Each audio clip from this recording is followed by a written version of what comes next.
તો અમદાવાદમાં સતત બીજા દિવસે પણ વરસાદી માહોલ યથાવત છે. ઠેર ઠેર ત્યાં ધીમી ધારે ધોધમાર વરસાદ વરસી રહ્યો છે. તો સમગ્ર શહેરમાં અવિરત વરસાદ. મણિનગર, કાલુપુર, પ્રહલાદનગર, સેટેલાઇટ અને બોપલમાં વરસાદી માહોલ. તો અમદાવાદમાં ગઈકાલે પણ વરસાદના કારણે ઠેર ઠેર વરસાદી પાણી ભરાયા હતા અને આજે પણ વહેલી સવારથી વરસાદી માહોલ છવાયેલો છે. લોકોને વહેલી સવારે બહાર નીકળવું પણ મુશ્કેલ બની ગયું છે. ગઈકાલે ભારે વરસાદ થયો હતો અમદાવાદમાં, જેના કારણે પાણીનો નિકાલ ન થયો અને હાલાકી લોકોએ ભોગવી. અને આ જ મુદ્દે સંવાદદાતા રાહુલ જોડાયેલા છે. રાહુલ, અમદાવાદમાં અવિરત વરસાદ વરસી રહ્યો છે. આજે સતત બીજા દિવસે કેવો વરસાદી માહોલ?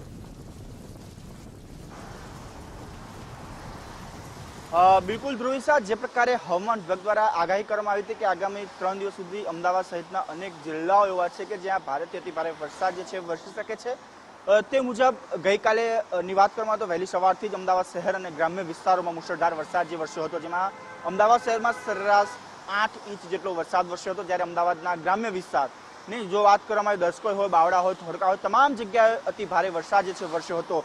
ત્યારે અમદાવાદનો પૂર્વ વિસ્તાર જે ગઈકાલની જો વાત કરવામાં આવે તો મોટાભાગના વિસ્તારોની જળબંબાકારની પરિસ્થિતિનું નિર્માણ જે છે થયું હતું, જેમાં વટવા વિસ્તાર કે જ્યાં સૌથી વધુ 6 ઇંચ જેટલો વરસાદ વરસ્યો હતો, જેના કારણે મહાલક્ષ્મી તળાવ અને વટવા તળાવ છે, બંને તળાવ ઓવરફ્લો થયા હતા અને રોડ ઉપર પાણી ફરી વળ્યા હતા.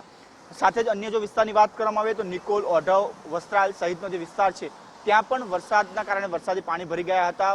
નારોલથી જે નરોડાને જોડતો હાઈવે છે ત્યાં પણ ભારે વરસાદ વરસવાના કારણે થોડાક સમય માટે વાહન વ્યવહાર પણ બંધ કરવામાં આવ્યો હતો. એટલે કે હવામાન વિભાગ દ્વારા જે પ્રકારે આગાહી કરવામાં આવી છે તે જ મુજબ ગઈકાલે વરસાદ વરસ્યો હતો અને આજે પણ અમદાવાદ શહેરમાં રેડ એલર્ટ જે છે આપવામાં આવ્યું છે. અને વહેલી સવારથી જ અમદાવાદ શહેરના દ્રશ્યો જે હાલ જોઈ શકાય છે કે 9 વાગ્યાનો જેટલો સમય થવા આવ્યો છે, પરંતુ અત્યારે પણ વિઝિબિલિટીમાં ખૂબ જ ઘટાડો જોવા મળી રહ્યો છે, જેના કારણે વાહન ચાલકો પણ પોતાના વ્હીકલની હેડલાઇટ ચલાવીને વાહન ચલાવવા મજબૂર બન્યા છે.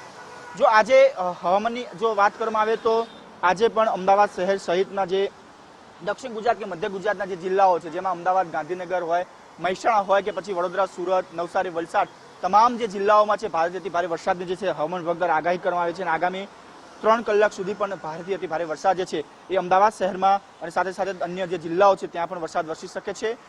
સાથે જ બપોર બાદની જો વાત કરવામાં આવે તો અમદાવાદ તો છે, પરંતુ ઉત્તર ગુજરાત, સૌરાષ્ટ્ર અને કચ્છનો જે વિસ્તાર, એટલે કે આજે સમગ્ર દિવસ દરમિયાન આખા ગુજરાતમાં મેઘ મહેર જે છે જોવા મળશે.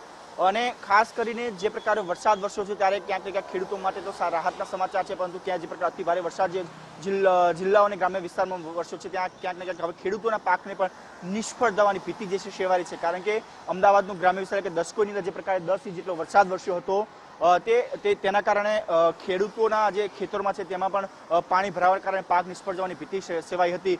અમદાવાદ શહેરમાં પણ પૂર્વ વિસ્તાર હોય કે પશ્ચિમ વિસ્તાર તમામ જગ્યાએ પાણી ભરાવાની સમસ્યા આવી હતી. ત્યારે અમદાવાદ મહાનગરપાલિકાની પ્રી મોન્સૂનની જે કામગીરી છે તેની પણ પોલ ખુલી હતી, કારણ કે જે ઈસ્ટર્ન ટ્રંક લાઇન જે કરોડો રૂપિયાના ખર્ચે નાખવામાં આવી છે તેનાથી દાવા કરવામાં આવતો હતો કે અમદાવાદનો પૂર્વ વિસ્તાર એટલે કે નારોલથી લઈને નરોડા સુધીનો જેટલો બી વિસ્તાર આવેલો છે, જેમાં ઘોડાસર હોય, વટવા હોય, સીટીએમ હોય, હાટકેશ્વર હોય, રામોલ સહિતના જે વિસ્તાર છે ત્યાં હવે પાણી ભરાવાની સમસ્યા નહીં સર્જાય, કારણ કે ઈસ્ટર્ન જે ટ્રંક લાઇન છે તે નાખવાને કારણે પાણી જે છે એ ઝડપીથી ત્યાંથી નિકાલ થશે. પરંતુ તેની જે સમસ્યા છે ફરીથી સામે તેની પોલ જે છે સામે ખુલી હતી, કારણ કે જે પ્રકારે વરસાદ વરસ્યો હતો અંદાજે 4 થી 5 ઇંચ જેટલો વરસાદ સરેરાશ પૂર્વ વિસ્તારની અંદર હતો, તેના કારણે સમગ્ર વિસ્તારની અંદર જળબંબાકારની સ્થિતિથી 5 કલાક બાદ પણ વરસાદી પાણી જે છે નિકાલ થયો ન હતો. ત્યારે આજે પણ હજુ પણ વટવાનો વિસ્તાર જે છે ત્યાં પણ પાણી ભરાયેલી સમસ્યાઓ જોવા મળી રહી છે. અત્યારે અમદાવાદ શહેરમાં ધીમે ધીમે વરસાદ જે છે વરસી રહ્યો છે અને સમગ્ર દિવસ દરમિયાન 8 પ્રકારની પરિસ્થિતિ લાગશે કે પ્રકારે હવામાન વિભાગની આગાહી કરવામાં છે. આગામી 3 કલાક સુધી અમદાવાદમાં શહેર અને આજુબાજુનો જે વિસ્તાર છે ત્યાં પણ રેડ એલર્ટ જે છે આપવામાં આવ્યું છે. જી રાહુલ, જોડાવા બદલ આભાર આપનો.